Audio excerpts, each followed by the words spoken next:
kalau UMNO benar-benar mahu kembali memegang jawatan. Perdana Menteri selepas PRU akan datang, satu kerjasama politik kini dikatakan sangat penting, iaitu kerjasama BN dan PN. Menurut laporan utusan Malaysia, Bendahari PAS Datuk Iskandar Abdul Samad berpandangan UMNO perlu meneruskan kerjasama dengan Perikatan Nasional pada PRN. Melaka jika mahu membuka laluan ke arah itu, beliau berkata, hasrat UMNO untuk kembali menjadi Perdana Menteri tidak akan tercapai sekiranya parti itu meneruskan kerjasama dengan Pakatan Harapan kerana menurut beliau, calon Perdana Menteri daripada gabungan tersebut tetap daripada PKR.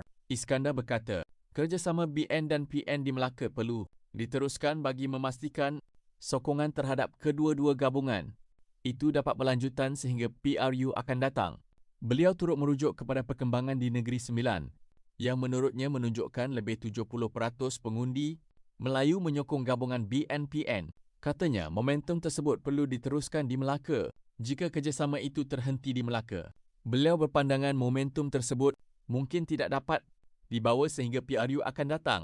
Iskandar turut menyatakan keyakinan bahawa rundingan BN-PN termasuk pembahagian kerusi dan calon dapat dimuktamadkan sebelum PRN Melaka.